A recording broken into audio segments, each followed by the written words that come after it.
welcome to my channel. So today I'm doing a little bit of a different video. So next week my local library is reopening and they're trying to put some things in place to keep things safe while they do so. And one of the things they've set up is what they're calling ready to go reads. So basically you pick a genre and then they will pack up in a paper bag 5 books in that genre and you can just go and pick it up really quick, apparently. I don't know how they're choosing these 5 books. Are they going to try and do a mix of really popular books and less popular books? I don't know how precise the genre is going to be when you pick it. We'll have a look in a minute. I don't know, are they going to have a look at which books you've read previously from the library to try and avoid giving you books you've already read?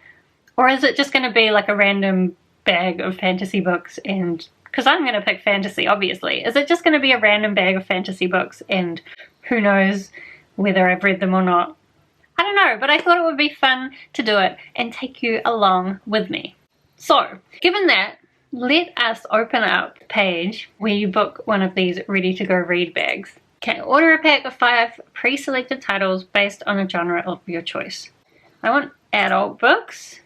I don't need large print. And I would like... why is fantasy not in the fucking list? Are you kidding me? I'm not allowed to pick fantasy?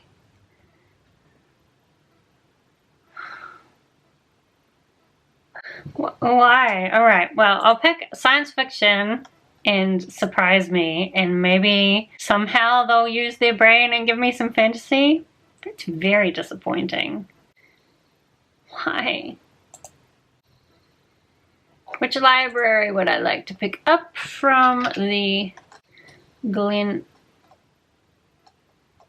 Are you seriously? I can't even pick up from my library. You know, I probably can't do it yet because my library isn't open. So my library will probably be on the list on Tuesday. Okay, pause this video until Tuesday. Okay, so it's Thursday and we are back to making this video. I went in this morning and checked and they had made it available at my library, so I put in my request. I did also make a request on social media that they add fantasy, but they haven't done that yet, unfortunately, but we'll see. I picked science fiction and surprised me, so maybe I'll get some fantasy. They have just emailed me and said that they are available to pick up. So I'm going to go in and return my library books that I've had for months now and see what I get with these new ones.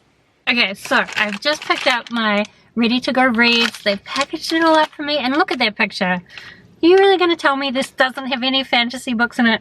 Let's cross our fingers and see what we've got. It's kind of exciting just getting some random, like a random present from the library. Ugh.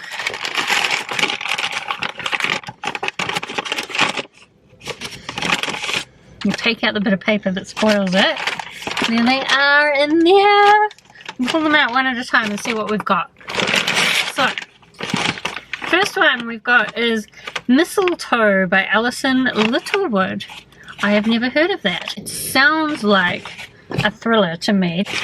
But I'll look these up properly when I get home. For now we're just getting initial impressions. So then we've got Paris Adrift by E.J. Swift. I've never heard of this either. Something about time travel? I love time travel. Okay, next we've got They Will Drown in Their Mother's Tears by Johannes Anuru. Translated by Saskia Vogel, so it's translated work. I don't know what this is about, but it sounds interesting. Okay, next we have The Land You Never Leave by Angus Watson. This is fantasy, right? Look at that cover. That's a fantasy cover if I've ever seen one. Wait, is this a second book? It says author of Age of Iron returns with the second book in his epic fantasy. Did you give me a second book? It doesn't say anything about being a second book on the front. Clash of Iron? No, it's not the second book. Oh, it is a second book. Well, I don't know about that, but it doesn't say on the front, so I can't really blame them. Okay, last book. We've got Within the Water by Kelly Fellows. I don't know what this is about either. The remains of humanity have forged a new existence. Wow. So, like, I don't know any of these books. That's kind of cool because there could be a big surprise in there and an amazing book that we've never heard of. I think I might go home and then we'll look up on Goodreads what ratings they have and decide. Maybe I'll try a chapter or something to decide whether I should read them. Let's do that. Okay, so I'm back and I realized I'm dumb because the way to get information from library books is to look at the spine. So I realized once I did that all three of these are science fiction because they say science fiction on the spine. Then this one is a horror because it says horror on the spine. And then this one is the one fantasy that I got. And unfortunately the spine is also the bit that gives us the information that this is the second book in a series. So I think I'm gonna have to put this one aside for now. I did see on Goodreads that this has an average rating of 4.28, which is very high, but it is a second book in a series, and as we know, often later books in a series have higher ratings because the only people who read those are ones who liked the first book. The first book has an average rating of 3.98, which is still fairly respectable. I don't know, if any of you have read this series, tell me if I should read it. I don't really want to read the first chapter of it because I feel like it'll probably spoil me if this series is good. But maybe at some point I'll consider reading the first one. The first book is called You Die When You Die, which is a crazy title. I'm also not sure that it looks like something I personally would enjoy because it looks like it might be a bit violent. I don't mind dark things, but I don't necessarily want violence for the sake of violence. Anyway, I'm going to put this aside for now, but do tell me if anyone has read this. Then we've got these other ones. So these are the ones I'm going to read a chapter each on. The one with the lowest rating is this Paris Adrift. It's only got 3.5. I never remember where the cutoff is for where books start getting really bad, but 3.5 is maybe fairly low. It is blurbed on the front by Claire North, who's the author of The First 15 Lives of Harry August, which I thought was okay. Oh, this is the time travel one, right? Because the first 15 Lives of Harry August is time travel too. I mean, it kind of, it has this girl playing like the cello or something on the front, which kind of reminds me of that other one. What was it called? Travelers by Alexandra Bracken? I didn't like that one. Anyway, I'll read the first chapter and we'll see what I think of that one. Then the horror one also has a fairly lowish rating with 3.68. That's probably not too bad. It also seems to be like some kind of Christmas horror with ghosts. So I'll try a chapter of that. And then we also have these two, which are the science fiction ones, and they have pretty high ratings. So I know it's a terrible. This one, Within the Water, has 4.0. I'm really bad at reading synopsises. I just like kind of, my brain doesn't want to ever focus on them. Something about a disgraced officer turned pirate. But I don't know what the science fiction element is. A lot of these don't even tell you what the science fiction element is until you get into it. I don't know, despite the high rating, I'm not sure that one will be for me. And then we've got this one, which has an average rating of 4.03. And it was originally written in Swedish. So my mum actually has a Swedish pen pal that she started writing to when they were like teens, and then they still write to each other even though my mum's now 60, and every year we get presents from Sweden under the Christmas tree. It's kind of fun. So why not read a Swedish science fiction, I guess? I'm thinking maybe, since I really don't have room on my TBR at the moment to read all of these, or even all of these four, I might try to just pick one or two to read. Yes, I think that's what I'm going to do.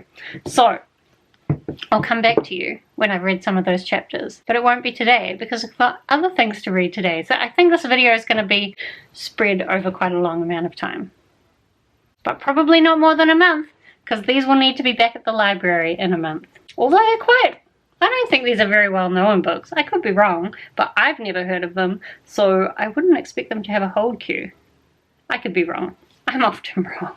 Hi, so it's been a long time since I made progress with this project, but I swear I'm getting back into it. So what happened is a couple of days ago my library emailed me asking like, how was your experience with Ready to Go Reads? And then I remembered that I had messaged them on Twitter and said, can you add fantasy as a genre? And so I thought I'd check and see whether they'd done it, and they had. So then I got myself a bag of fantasy books to see how that is. Like, will I know more of these than the science fiction ones? Okay, it was a science fiction surprise because I did half and half. But this is all fantasy, so maybe I'll know more of them. But also, I'm noticing that there's 1, 2, 3, 4, 5, 6, 7, 8, 9 books in this bag, which is like, I didn't have time to read the 5 from the last bag, so do I have time to read another 9? No. Also, there was supposed to be a hold book. Kings of the Wild, actually, was supposed to be waiting for me, but it wasn't on the shelf, and the guy didn't know, and he checked the system, and it's not even there anymore, so who knows? But it might be in this bag, and maybe there's another reason why this bag is so overloaded. But let's have a look at the books and see whether I know what any of them are. So firstly, I've got White Witch, Black Curse. I'm pretty sure this is part of a series. I read something by Kim Harrison before. Did I, or was it just the same kind of cover? I'm sure this is a series. It doesn't directly say anywhere that it is, but I'm pretty sure it is. Okay, next book. We've got Eleanor, a novel by Jason Gurley. Time is a river. You know I like time stuff. She walks through an ordinary door at school and finds herself in another world. Okay, never heard of that one. Then we have Wizard of the Pigeons by Megan Lindholm. This is Robin Hobb. It says it's a powerful tale of contemporary magic from one of the greats of modern fantasy. Okay, I've never heard of this, but I'm excited to read that one. Oh, and here it is, Kings of the Wild. So this is not part of this project. That's a whole different problem. Okay, then I also have The Dragon Lords, False Idols by John Hollins. This looks like it's a sequel again, guys. This is a second book, but again, like, it's really, why do they hide the fact that it's a sequel? You can kind of tell, but I can also see why they might know. Although I notice this is blurbed by Nicholas Eames, which makes me wonder if they picked it specifically because I'd also was getting Kings of the Wild. Interesting. Okay, so then I've also got The Genome Project by Aaron Hodges. At least this says it's book 1 in a series. I admit that fantasy is hard because a lot of fantasy books are series. The United States is no more. That sounds ideal. Oh, but a terrifying plague is sweeping through the nation. Yeah, that sounds relevant to current times. Blending the dystopian Hunger Games with the insane experiments of Stranger Things. Okay. Next, we've got Black Ice by Susan Crinard. Centuries ago in Asgard, the Norse gods and goddesses fought their last battle. Wow, someone just parked right next to me. I purposely came here to this spot so that no one would be anywhere around me. And the whole car park's empty and they park right next to me. Okay, they're gone. So this one looks like it's got Norse mythology, which is kind of cool, but in modern times. Anyway, we've got 2 more. I can't believe that. Oh, I know. This one's actually my other hold. White Sands by Brandon Sanderson. Okay, so does that mean I have so many books here? You should see the mess of my car. Okay, so I've also got Smiller's Fear by Rebecca Levine. Book 1 of the Hollow Gods. You're on the moon? It's got a moon god. I love moon gods. I'm so bad at reading the back of book synopsises. I just skim over the information because I almost don't want to know. Okay, so how many books did I end up with? 1, 2, 3, 4, 5, 6, 7. Guys, I don't need 7 books. Alright, of these, like this one I'm super excited about. This one I think I've heard of the author. And the rest of these are a bit of a mystery. So I'll go home, we'll look them up. Maybe I'll read a chapter of some of those other ones. But we're definitely going to have to do some culling, I think. And pick some favorites and return some of these because maybe some other people would be really excited about reading some of these. Alright, I'm home. I've done a little bit of research and a little bit of reading, so let's start the culling for these. So I found out these 3 are sequels. So this one, it actually seems to be pretty high rated, and technically it looks like it's kind of making out that you could just read it out of order, but it's actually like the 7th book in the series. Like, it doesn't say anywhere really that it's part of a series, except that somewhere it said something about continuing something. Maybe that was only on Goodreads. Anyway, this is part of a series. I'm sure that some people would be willing to just read this as a standalone, and it's probably fine, but if I'm going to read a book from a series, I'm going to read the first one first. Because what if I love it and then I've spoiled some of the first books for myself, because I'm sure it will tell you some things by the 7th book, you know? Anyway, So we're culling that one. Also, I'll note that is the only book that had a lot of ratings on Goodreads. Most of the others have less than 1,000. There's maybe one other one that had 2,500. So it really does make me wonder if that's a factor in how they're picking the books, or if they're just picking them randomly off the shelves and the books that aren't often read are the ones on the shelf. Who knows? I can't see a pattern. But anyway, this one I already said is a sequel. It's the second book. Again though, it's not really that clear that it's the second book, so I can't really be mad at the library for not realizing. And as I said, it is blurbed by Nicholas Eames, who I just got a hold for a book by him, so there's that relation. This only had 354 ratings, so it's not very well known. The first book in the series didn't have many more ratings than that. Also, I saw that it said it was similar to Guardians of the Galaxy and The Hobbit. Now, that sounds like something that a lot of people would love. I'm not sure that it's specifically relevant to my interest, but of course, how would the library know that? They wouldn't. Still, I can't read a sequel. It does have dragons in it though, so I might be interested in this series at some point in the future if anybody else read it and said it was good. Then the last one that I'm sad to have discovered is a sequel. Again, it just doesn't really say that it's a sequel anywhere, but it is the second book, and I'm sad because I really would have liked to read an urban fantasy type book with Norse mythology inspiration. So I'm a bit sad about it. Also, this one had the lowest rating of all the books on Goodreads, so it has an average rating of 3.32. That's pretty low, and I noticed the first book is even lower, like 3.0 something. So even though I like the sound of this, I'm probably not missing out. So that means I've got these 4 left, which I will read a chapter of. I also did find out that this one is a New Zealand author, so I hope it's good, because that would be exciting to read. Anyway, then let's touch on the science fiction books that I read. I have a feeling this video is going to be way too long, and I apologize. Okay, so let's touch on the science fiction surprise ones. This one, as I said, another secretive sequel, although this was the most obvious sequel. So this one I'll be returning to the library. And then we've got these 4 left that I'm going to try a chapter on. I already read the first chapters of these 2. So both of these have time travel. This one I actually enjoyed a lot more. It's following this Muslim woman, I assume, who's part of a terrorist attack. But she's also has no memories and keeps having these premonitions of everything going wrong. So it's quite an interesting perspective as well. I think it's doing quite a good job of humanizing the terrorists doing this attack and kind of explaining how they might have gotten into that situation without justifying it or glorifying it. Also, this is the one that was the Swedish translation, so it's set in Sweden. I don't know much about the situation in Sweden in terms of terrorism and racism. But I thought the writing in this was really good, and I'm really interested to find out more about this main character and maybe learn a bit more about that whole situation. Although it's always hard when you're reading like science fiction because how much of it is really based on reality.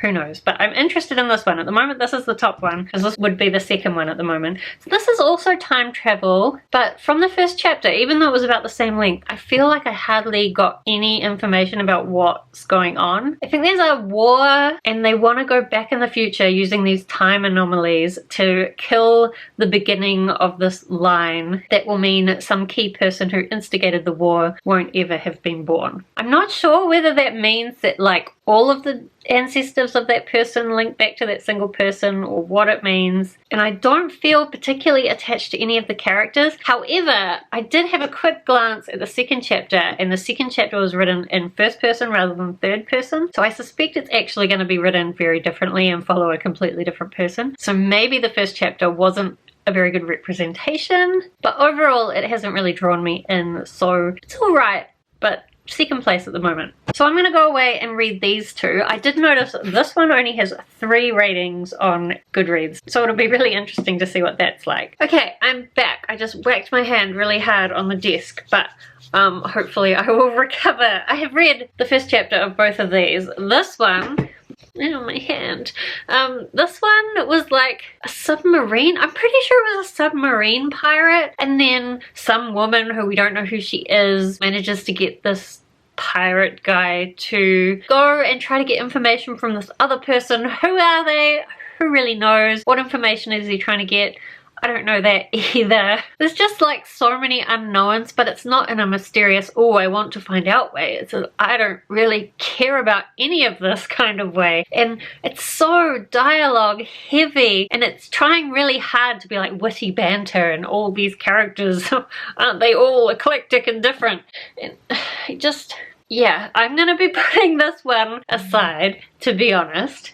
It's a bit sad, but I haven't decided. So this one is about this woman whose son and husband have died, and so she's moved to this farmhouse in the middle of nowhere that her husband had wanted to buy, and she's just enjoying being by herself. But it's snowing and something bad's gonna happen. I do think that the writing in this one was better than this one, so I definitely think I'm going to continue with this one because it was the most interesting of all of them. But when it comes to deciding which of these I might want to read, I'm kind of like marginally interested in both of them. This one though, like, I'm mostly interested in the time travel, but I did look up a few reviews on Goodreads, and it seems like the people that liked it even admitted that that wasn't the strongest part of the book. So I think actually I'm going to put this one aside, even though it was the one I was the most excited about. I'm going to put this one aside and I'm going to read this one. So these will be the two books that I pick up from my science fiction surprise. I'll probably pick up this one first because I'm more excited about it. And I'm not sure when I'll get to trying a chapter of those fantasy books, but soon. Hopefully I'll still have the same hair color when I come back, and that's how you'll know that not too much time has passed. Okay, so time for another update. Last night I did read the first chapter of all 4 of these fantasy books. So this one by Robin Hobb, unsurprisingly, I loved it. I just want to read the first sentence actually. The first sentence is, on the far western shore of a northern continent, there was once a harbour city called Seattle. So what it's really like is it's set in modern day Seattle, but it's written like a high fantasy in a lot of ways. And we're following this man called Wizard as he goes around and has encounters with people where he's trying to tell them things that will help their lives be better. He also spends a while talking to these mummies in this weird shop that has all sorts of weird things in it, and he gets a warning as part of that, so I'm sure some big things are going to happen as well. But it's honestly written so beautifully that unsurprisingly this is the one that I'm the most excited to continue with, so I will definitely be continuing that one. Then I read the first chapter of this one, and I honestly don't know how I feel about it. It kind of felt like it was going to be set in New Zealand because it is a New Zealand author, and there's this girl who's waitressing and she gets referred to as one of those people, and even though this guy tries to molest her in a bar, her boss fires her because of that, and it's really awful. But I kind of assumed in my head that it was going to be like a Maori character and she was being treated badly because of racism, but I don't think that's the case. Instead, it's set in California and she's just being treated that way because she's a rural girl, and then there's these people chasing after her. And then also there was a bit where it refers to her 2 captives, and it's really meant to be talking about her captors, so not a good sign to have a basic editing error right in the first chapter. And I feel bad because this is the New Zealand one, so I feel like I should give this one a go. It wasn't terrible, but it also didn't really suck me in the first chapter, so I'm not sure. Then I read the first chapter of Smilla's Fair, and this one was actually kind of interesting. I read the prologue where this woman is giving birth to this like demon king type person, giving birth to his son, but she's come up with the scheme to have like an emergency C-section and have this woman take the baby away. But then people who take the baby away put rocks in its clothes and throw it in the lake because they think, well, it's probably not going to live anyway, and it's got these demon eyes, so probably for the best not to help it survive. I assume that the child is going to survive. But then I read a little bit of the first chapter as well, and the first chapter is just all these different people coming together to this Smilla's Fair, which is this fair that is always moving because they believe in these worm people that come out anytime shadows get a chance to settle in. So the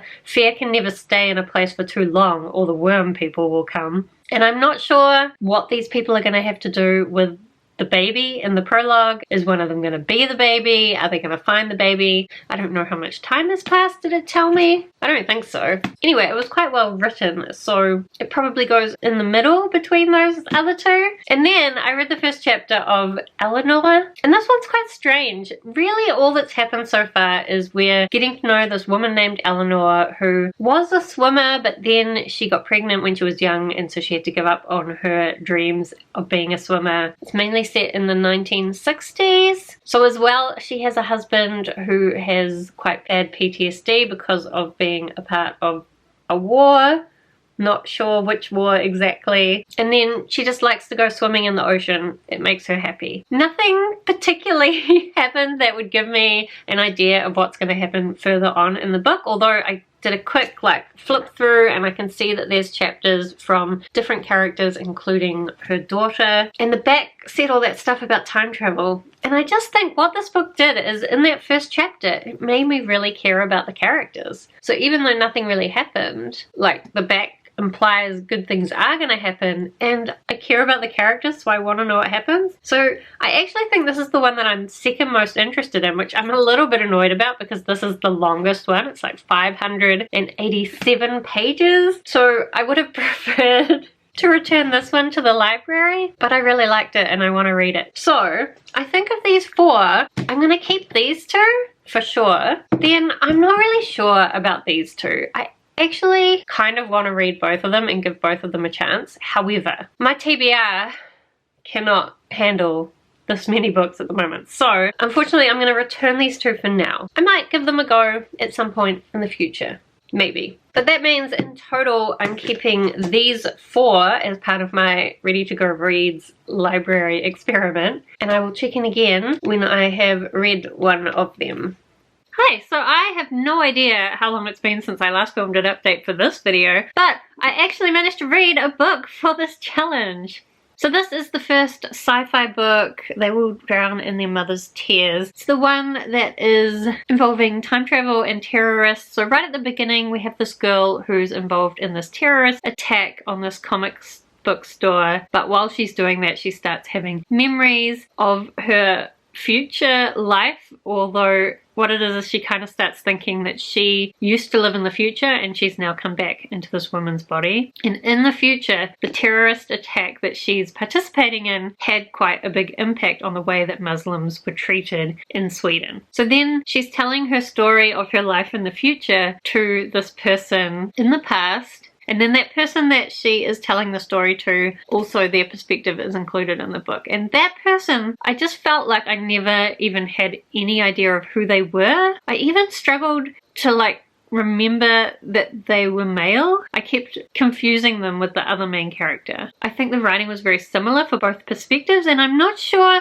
if that's because this is a translation or whether that's actually what it's like in the original. I feel like I still need to think about this book a lot. I'm not sure that at the end I 100% got what the author was trying to say. I did mark a section where she's this girl from the future, maybe she's from the future, maybe she's just crazy, says, "I'm writing to those of you who don't know yet that madness will always become normal. In the end, normality becomes madness." So the story is to some degree about how easy it is for things to just slowly descend into a terrible situation. So in the future, you know, the Muslims are all put into this particular building, somewhat like a concentration camp, but it gets slowly more and more like that. And I guess it's just showing how small acts that seem like maybe they're not going to make much of a difference slowly lead to a situation that seems really crazy and awful. But I do think there was more in there as well about how different Muslims approach their faith, especially in regards to terrorists, and I'm not sure I had enough context for understanding some of that. I also don't have enough context about the current situation in Sweden, so I couldn't really tell when things were, like, when was the border where things became fiction and where is the current state. I'm not sure. Anyway, I do think that it had some interesting things to think about, but I also think the time travel aspect of it wasn't very interesting. Like, I always want time travel stuff to be quite twisty, and this I didn't think was like that. And in the end, you're not even really sure, was there time travel? Probably. But next, I'm gonna read Mistletoe, so I'll let you know once I've read this. Okay, so I finished reading Mistletoe, and honestly, it was okay, but for most of it I was kind of bored. Like, it was scary with the ghosts and stuff that are in here. There's one particular bit which I read slightly too late where this ghost is like getting in bed with her, and then I went to bed by myself, and no, shouldn't have read that before I went to bed. But for the most part I read this during the day, so I didn't get too scared, and I think that was really the scariest bit. I don't think most of the rest of it was that scary. For most of it I didn't really feel like any of the characters were particularly in danger. There was this whole murder that had happened in the past, and kind of a bit of a mystery about it, but I didn't feel like we knew enough information to even be interested in the mystery until quite near the end. There's also a romance in this, and I didn't really care for the romance. I didn't feel like much effort was put into that. And then as well, in this story, she's doing like a renovation of this old house, and there was a bit in the middle where there was a lot of details about what she was doing on the house, and I don't really care about house renovation that much. So like, this was okay, but not a new favorite. I think I preferred the other book that I read more than this one. So that would be my two science fiction ones. They were both okay, but neither of them were new favorites. This was the books from my science fiction and other section, which was the group that I was less excited about. I'm hoping that I will do much better with the fantasy books that I got. So next I'm going to pick up Wizard of the Pigeons, which I am almost certain that I'm going to love. And then after that I'll pick up Eleanor, which I hope I'm going to love as well. But I guess we'll see. Hello! So it has been 8 months since I started filming this video, and 4 months since I last did an update, and I considered just throwing this video in the bin, but I actually kind of like it, so we're gonna try it, I guess. I did finish reading the last 2 books that I had picked from the fantasy selection, so that's Eleanor by Jason Gurley as well as Wizard of the Pigeons. I have had to return my library books at this point, so I don't have them with me. But let's tell you what I thought about them. So Eleanor by Jason Gurley. In the end, I ended up listening to this on audiobook, which I'm really glad about because I think otherwise I probably would have DNF'd it. The beginning was really great. It set up this very emotional situation with this family, although it didn't really follow Eleanor, the first character. There was Eleanor, and then there was her daughter Alice, and then there was her daughter Eleanor, and she also had a twin sister called Esmeralda. And the setup of this family and all the traumatic events they went through was so emotional, and I was really invested in their story. And then after that there was this magical element, and it didn't really make sense. It wasn't that interesting. It wasn't really time travel, more just seeing different times, although that's not quite right either. I don't know. I really liked the beginning, and then it got lost really quickly, and I would have struggled to get through it if it hadn't been for the audiobook, and even with the audiobook I struggled to get through it. So not a favourite at all. However, Wizard of the Pigeons by Megan Lindholm, aka Robin Hobb. I love this book so much. It's gonna be in my favourites of 2020 because it was just a really wonderful story. I'm still not even confident whether this guy was really a wizard or just a homeless person who thought he was a wizard, but regardless, it really was a magical story that also was quite dark and gritty, and telling the story of this man who had been in the war. So he is a war veteran, and he's now living homeless on the street and really struggling with life. He also has these other homeless people that he's friends with, one of them being this woman named Cassie, who always looks different. Like, that's kind of her magic, is that she's always different, and so then you're not always even sure whether the people he's interacting with are actually Cassie or not, or are they just people that he has imagined to be Cassie. And there's kind of bits where he stops believing he's a wizard as well, and it's just a really amazing story. Now, I will admit that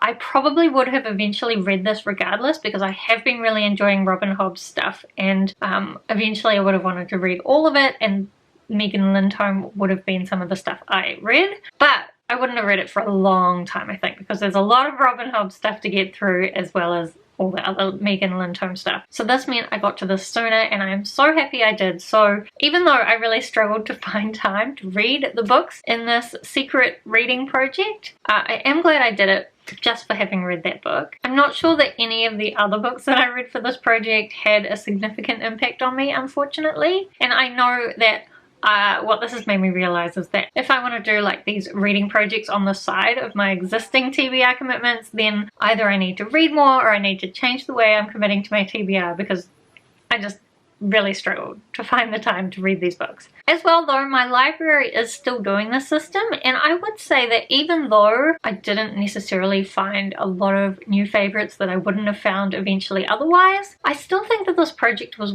worth it, and I would consider getting these books again just because it let me see a bunch of books that I otherwise probably wouldn't have heard about, and there is always that chance that you might find a new favorite. I still don't know how the library is picking them. I suspect it's fairly random, but that's okay, I don't mind. I do think if we go into lockdown again, maybe I will consider getting another bag of these books. I'm hoping we won't go into lockdown, but there's no guarantees what will happen at the moment, so I guess we'll see. Anyway, I guess that's the conclusion of this video, that I think these ready to go reads bags are a great idea for people who have the time to read the books that they get, or even if you only have a chance to read one or two of them, at least it gets you to have a selection to pick from. And in this pandemic world, it's quite good to just be able to go in and grab a bag of books without having to go around the library, exposing yourself to more opportunities to catch the virus. Even though in New Zealand at the moment we're relatively safe, but you never know. What I would like to know is, firstly, have you read any of the books that I actually read in this project? And if so, did you agree with my conclusions about them? As well, did you read any of the books that I passed on? Because I'd love to know if maybe some of those were ones that I should have read. I mean, in an ideal world, I would have read all of them and been able to tell you about all of them. But I think that there would have been quite a few that I didn't like. Anyway, I'm glad I could finally get this video out to you. Thank you so much for watching. I hope that you are doing well, and I will see you next time.